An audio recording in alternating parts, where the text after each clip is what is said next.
Jadi orang yang berkorban boleh makan lah, jangan orang yang berkorban lalu ngenes, suruh lihat atau enggak, boleh makan. Seberapa? Bagi sepertiga jika Anda menyembelih.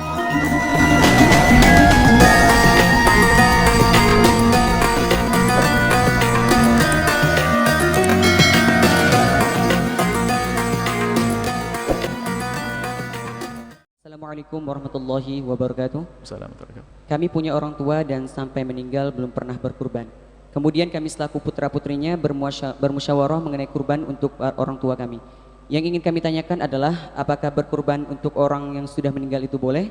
Kami sangat berharap jawaban secepatnya dari Buya. Atas perhatiannya kami ucapkan terima kasih.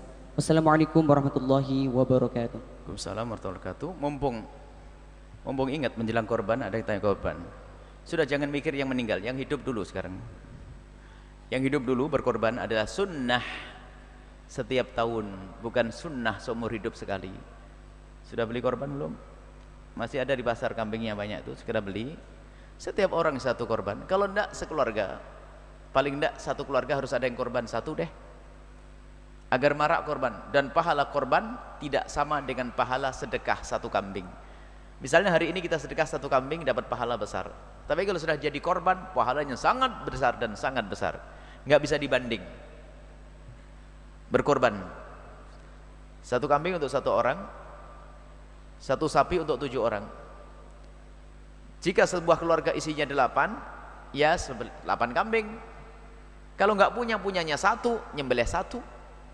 Paling tidak sekeluarga itu jangan tidak menyembelih. Jadikan hari itu hari bersenang-senang, hari raya yang sesungguhnya, hari makan dan minum, seperti yang disabdakan Nabi, hari makan dan minum. Makan sate, makan ini enak. Dan kalau Anda serahkan ke masjid, biar masjid yang membagi. Tapi kalau Anda nyembelih di rumah, bagi 3. Anda menyembelih di rumah, bagi 3. Jadi orang yang berkorban boleh makan lah, jangan orang yang berkorban lalu ngenes, suruh lihat atau enggak, boleh makan. Seberapa?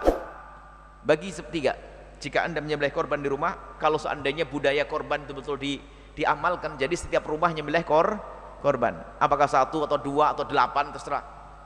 Yang anaknya 8, 10 berarti dengan suami istri. Kalau tidak, paling tidak setiap keluarga korban. Nah, dibagi 3 nanti kalau jenis model ini. Sepertiga adalah dibagi untuk fakir miskin, sepertiga dimasak untuk tamu yang akan datang, sepertiga untuk keluarganya, jangan sampai ngiler keluarganya. Nah, ini karena hari itu hari bahagia, hari senang-senang, itu korban. Dan di saat setiap orang bisa berkorban satu-satu, namanya sunnah ainiyah. Di saat yang berkorban hanya satu, namanya sunnah kifayah. Artinya satu yang mengerjakan, yang lain sudah gugur tuntutan untuk melakukan kesunnahan, namanya sunnah kifayah. Tapi ingat, bukan satu kambing untuk satu keluarga, bukan. Satu kambing untuk satu orang, tapi tuntutan untuk yang lainnya jatuh. Tidak dituntut lagi untuk tuntutan sunnah. Kalau melakukan tetap mendapatkan kesunahan. Baik, bagi orang yang telah meninggal dunia, bagaimana? Misalnya ada seorang anak, abah meninggal dunia, bukan belum korban. Belum korban itu gimana sih kalimat belum korban? Kalau tidak korban, kalau kalimat belum korban itu pasti pemahamannya korban seumur hidup sekali.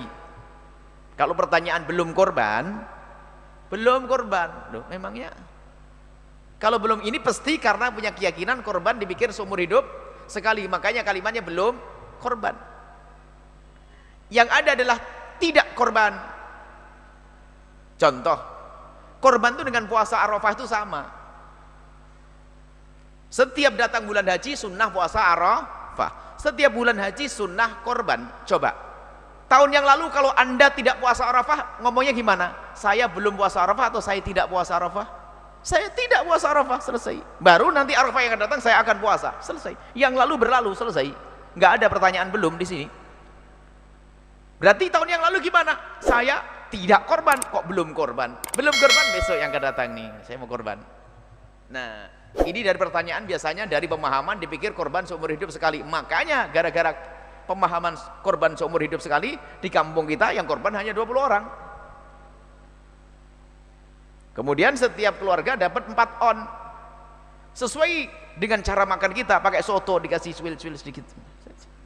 Pelit kita ya. Karena makanya dikasih 4 on. Coba Anda makannya yang seneng nyenengin tamu, Allah kirim kambing yang banyak nanti. Nyenengin tamu, setiap tamu saya kasih kambing, kasih ini. Tamu kasih soto. Makanya kasih 4 on. Baik. Lah sekarang saya enggak usah begitu bahasanya. Bolehkah saya berkorban untuk orang tua yang meninggal? Tidak usah pakai orang tua saya belum meninggal, belum korban, enggak usah. Saya mau berkorban untuk orang tua saya. Bolehkah saya ngumpulin duit dengan adik-adik saya atau saya keluarkan duit berkorban untuk bapak ibu saya? Para ulama mengatakan dari 3 madhab.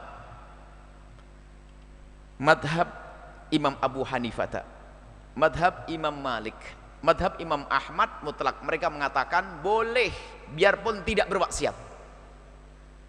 Boleh dan sah biarpun tidak berwasiat. Dan itu termasuk bagian seperti orang sedekah untuk orang tuanya. Bersandarkan dari satu hadis Nabi SAW, Bismillah, Nabi mengatakan Bismillah Allahumma uqtim billah korban, Allahumma taqabbal minni